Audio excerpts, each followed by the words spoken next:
Пахвалёны Езус Христос. Працягваем нашыя разважанні пра служэнні Яна Хрысціцеля, ягоныя ўрокі пустыні, назовём гэта так.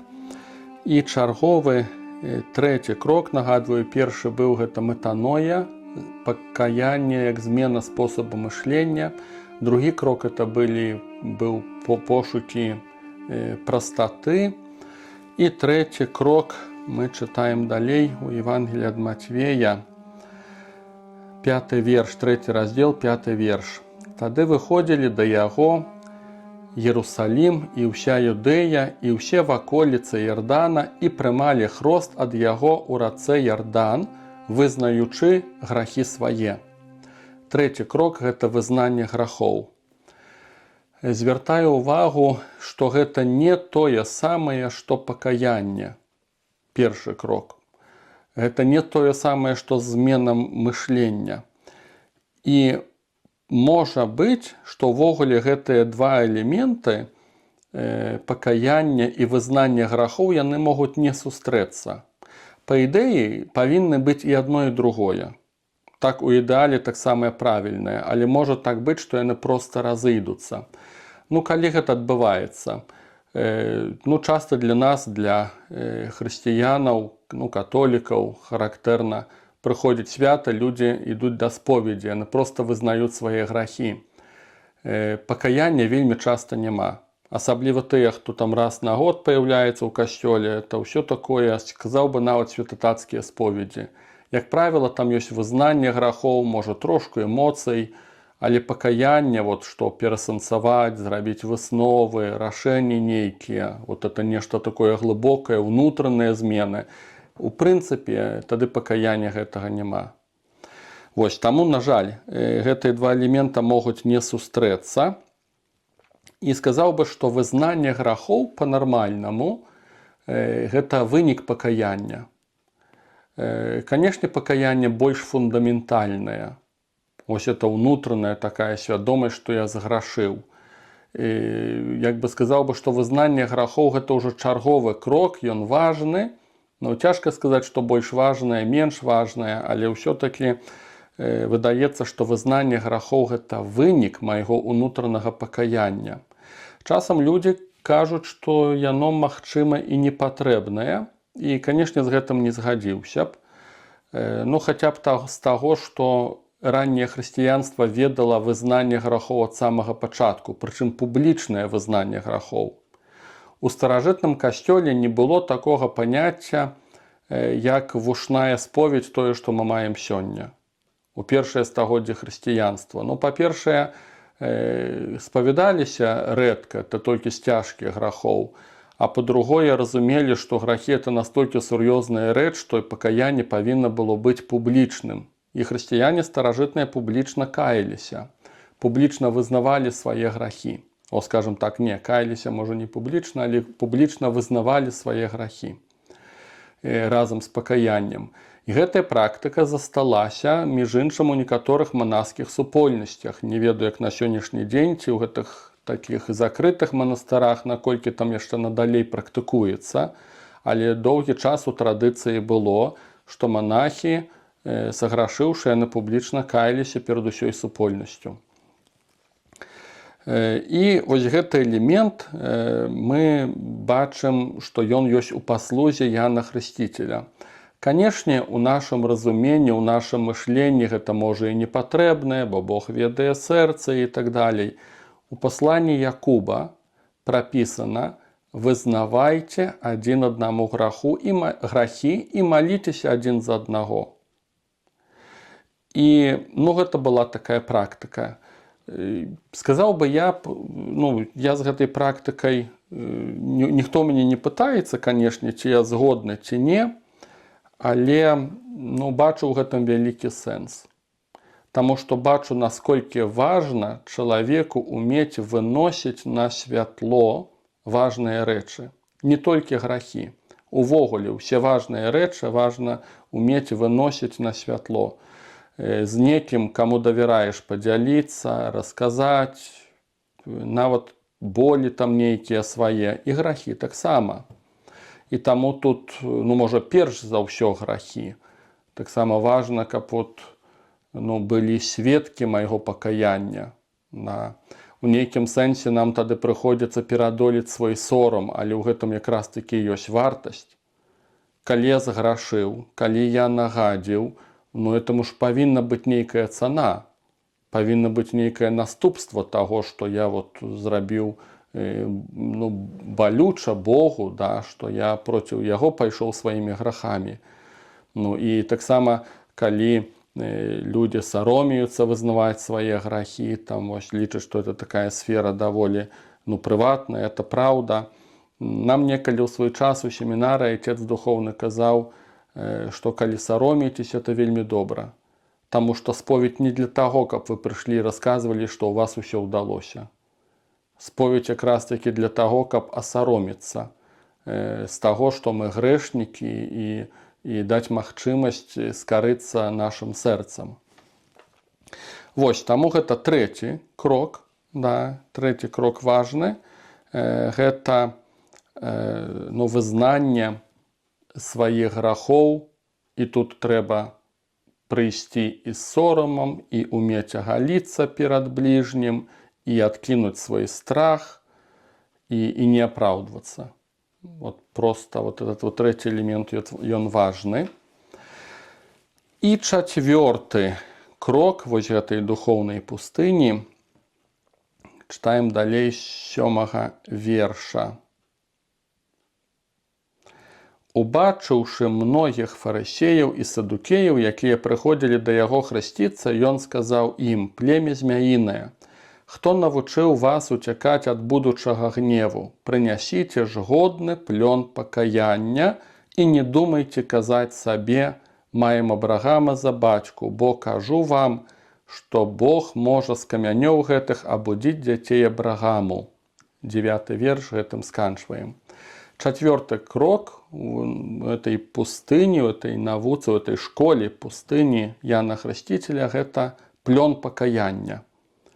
Ян Хрысціцель кажа фарысеям, міла іх называе племя змяінае, хто навучыў вас уцякаць ад будучага гнева, прынясіце ж годны плён пакаяння. Это чацвёрты элемент — годны плён пакаяння. Што тут важнае? Пачатак пакаяння — гэта метаноя, гэта змена мышлення. Развярнуцца на 180 градусаў — гэта пачатак. Чарговы этап — гэта шукаць прастоты і дазволіць Богу ісці і самому, і Богу простымі шляхамі. Трэці этап — гэта вызнаць грахі. І ўсе гэтыя тры элементы ў выніку павінны даць плёны пакаяння. Гэта як фінал усё адно. Я думаю, што плён пакаяння немагчымы без гэтых трох папярэдніх элементаў. Без такога унутранай метаноі, унутранай змены мышлення і вызнання грахоў, і тады, калі ламаем свой сорам і прызнаёмся у сваіх праколах нейкіх, і гэта ўжо ёсць нейкія, у выніку гэтых усіх элементаў пасля можна чакаць, спадзявацца нейкіх плёнаў. І такі плён у Евангеліі ад Яна мы чуем, як Езус кажа, што плён павінен трываць. Я думаю, што калі ёсць гэтыя тры папярэднія элементы, пасля можна спадзявацца, што такі плён будзе трываць. І тады пакаянне становіцца грунтоўным. Якія высновы з усёй гэтай школы Яна Хрысціцеля, школы пустыні, якія я асабіста раблю? Сказаў бы так, вельмі простыя высновы. Павінны мы зразумець, як жа мала на самой справе проста назваць грэх на споведзі. Я думаю, шчыра кажучы, што нашыя частыя споведзі, нягледзячы на традыцыю, пабожнасць, раз на месяц спавядацца, ці спавядацца таму, што я тут жа зграшыў, мне ўжо страшна, і трэба скарэй ляцець да споведзі. Я так часта спавядаўся раней у свой час, і што 2 тыдні спавядаўся, бо мяне нейкія страхі ахоплівалі. Я хацеў адразу быць добрым, дасканалым, правільным, і адразу ляцеў да споведзі. Я думаю, у гэтым ёсць свае мінусы. Мінусы якія? Таму што, я думаю, што не будзе тады вялікіх плёнаў пакаяння. Таму што калі мы это часта робім і так вот негрунтоўна, толькі па прычыне страху, толькі па прычыне таго, што трэба, толькі па прычыне традыцыі, хаця бы раз на год ці раз на месяц, я думаю, што это не грунтоўна.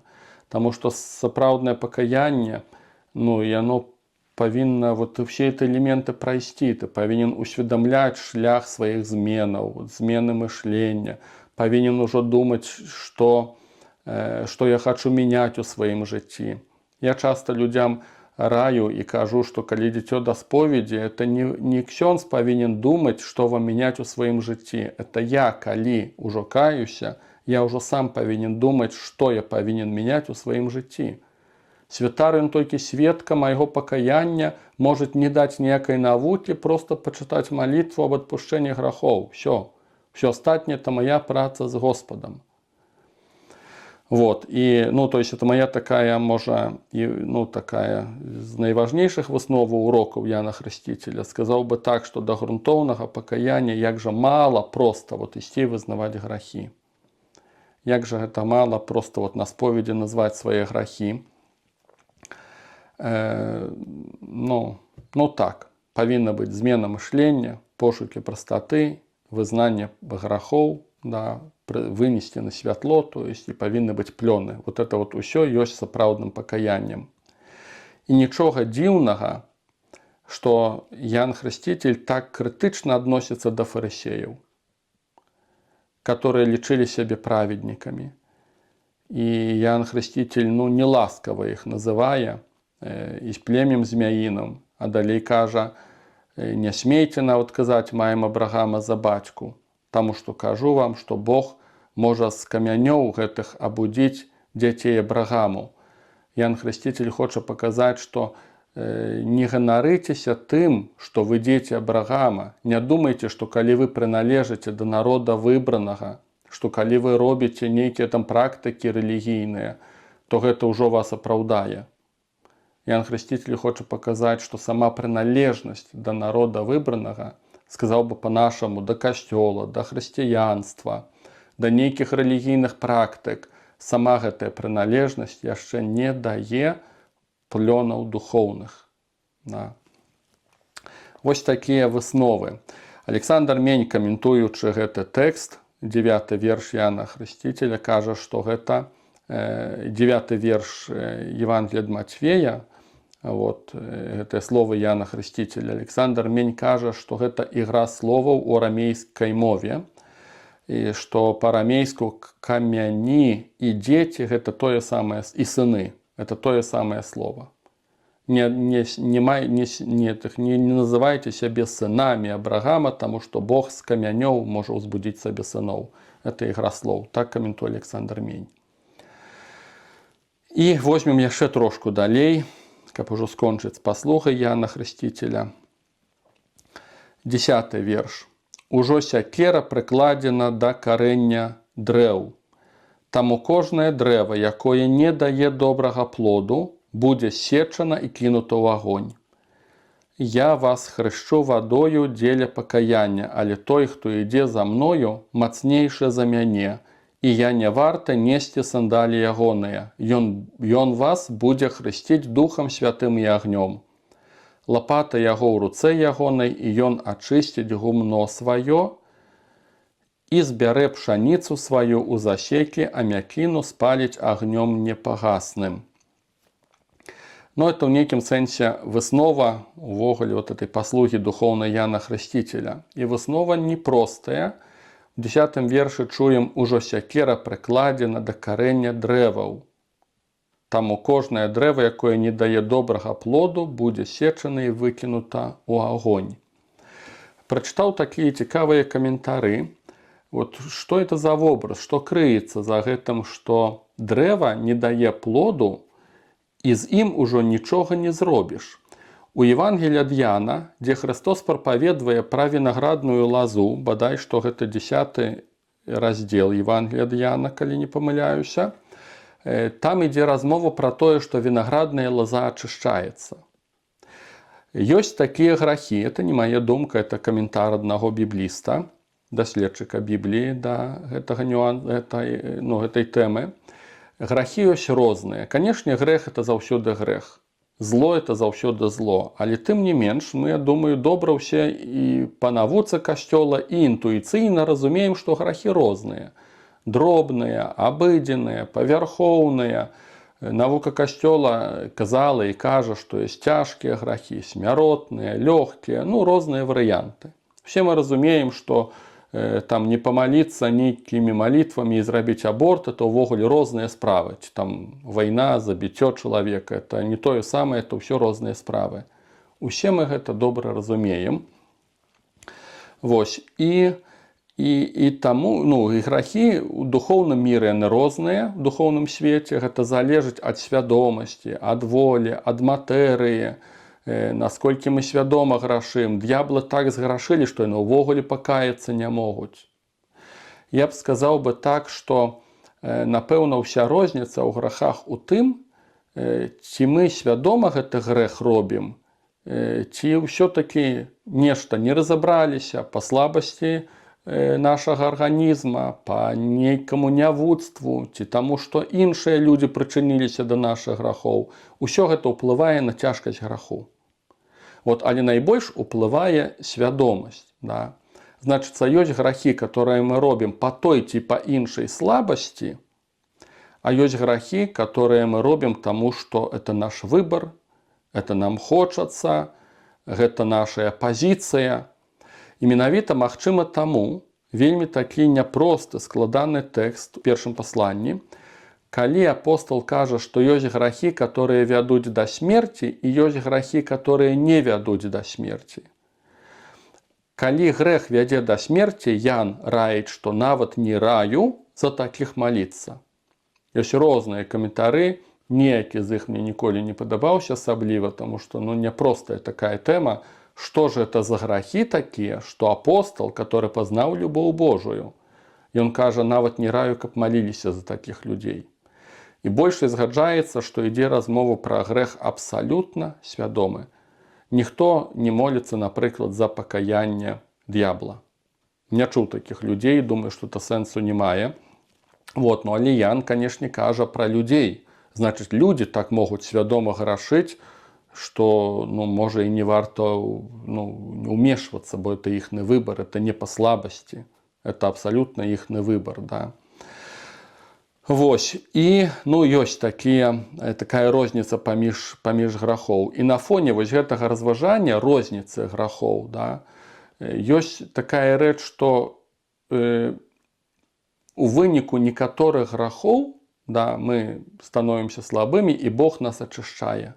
Трэба гэту вінаградную лазу, як кажа Евангелие ад Яна, абрэзаць, каб тое, што лішняе прыбраць, каб неяк там матывацыя большая, каб гэтыя сокі больш такія сталіся жывымі, да, каб нейкія сілы ў дрэве знайшлося. Вот это працэс абразання.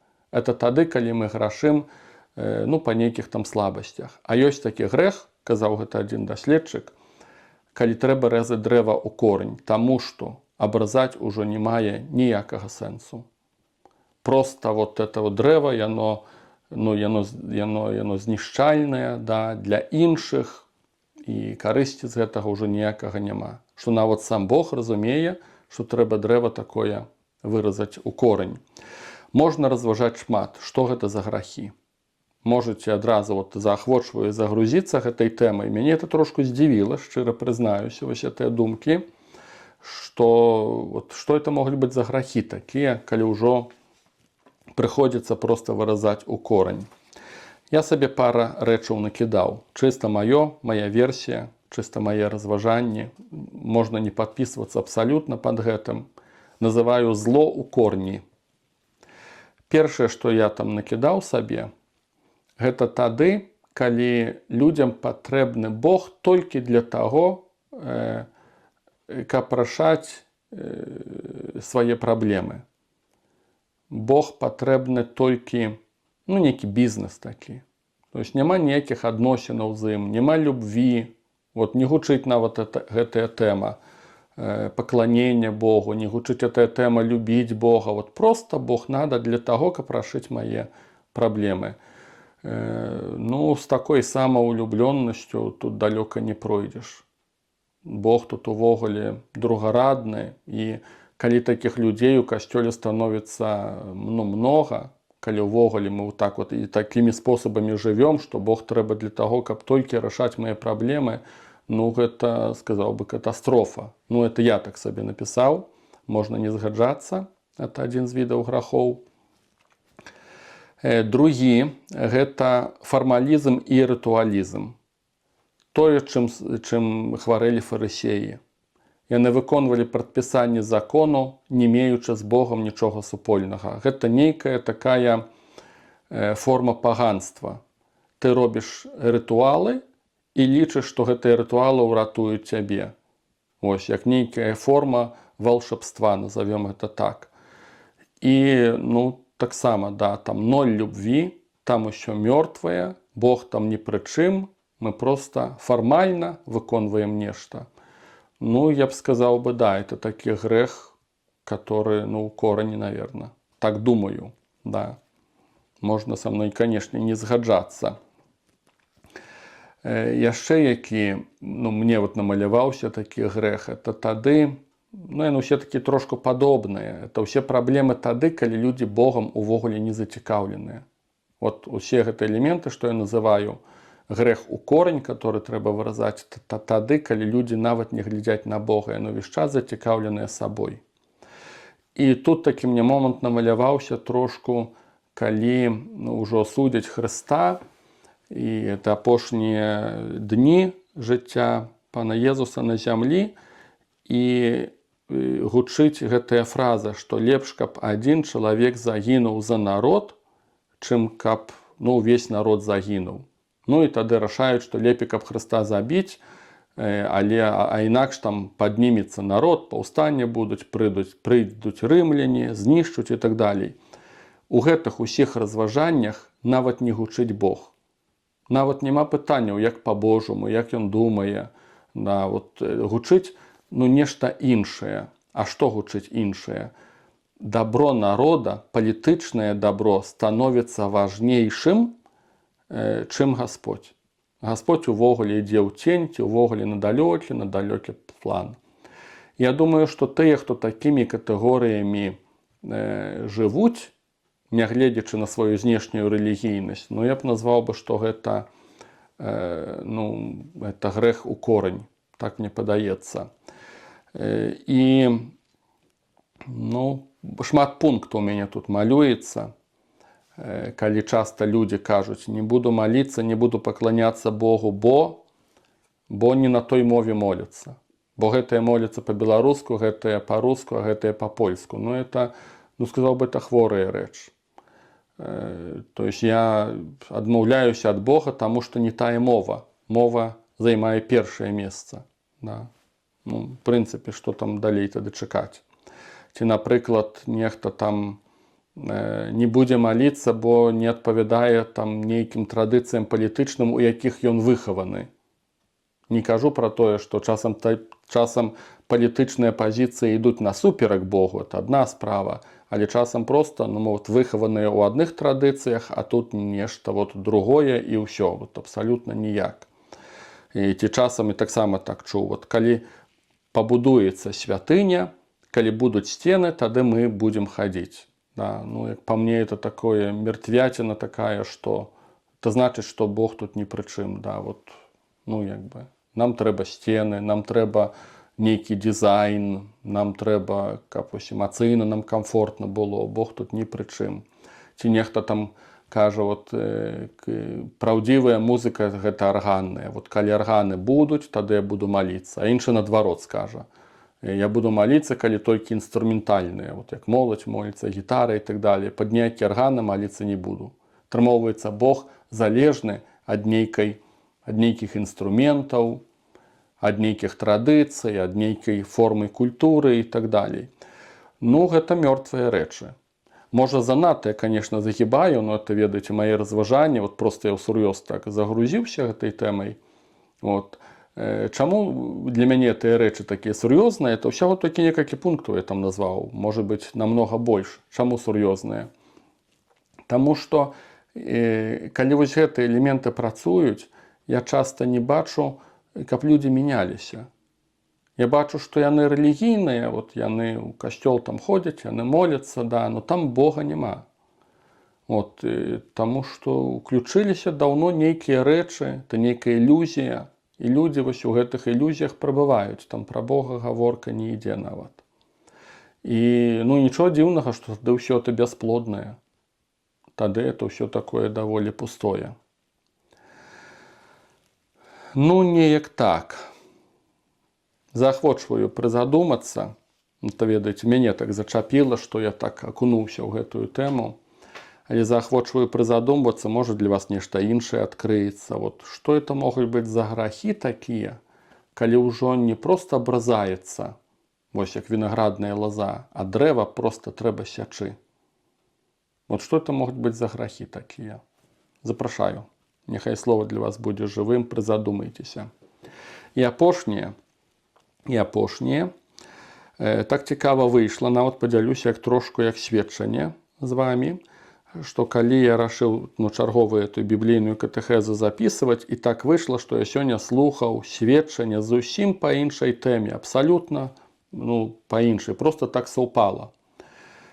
І чалавек чытае сведчанне па інтэрнэту, это нейкі такі ўжо ў гадах амерыканец, чытае сведчанне, інтэрв'ю дае, там распавядае, што з ім здарылася, і раптам пачынае каментаваць і кажа, як напісана ў Евангеліі ад Матвея, у 3 раздзеле, калі служыў Ян Хрысціцель, я аж напрагся. Вот, записываю гэтую катэхезу сёння і чую сведчанне, ён менавіта гэты ўрывак цытуе.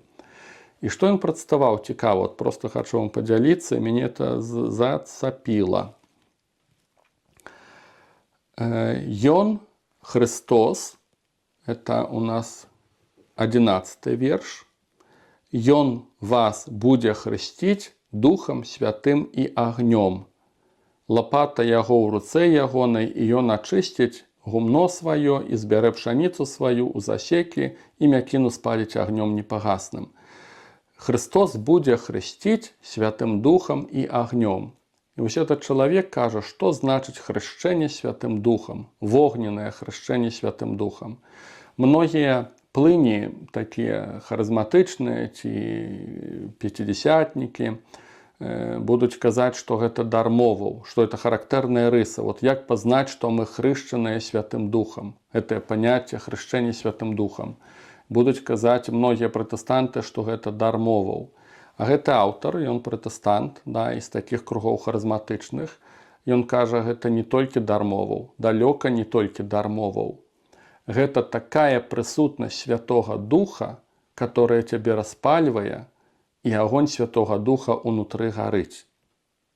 Некалі адзін з лацінаамерыканскіх кардыналаў каментаваў з паслання Святога Духа і казаў так: на кожным з іх спачыў Святы Дух у выглядзе агню, але пасля гэты феномен знік, таму што агонь ужо быў у іхных сэрцах, ён гарэў унутры. Не знаружы, не на галаве, як часта іконы малююць там ці абразы, ён гарэў унутры. І вось гэты прапаведнік, даючы сведчанне, он кажа, вот это вот ёсць хрышчэнне Святым Духам.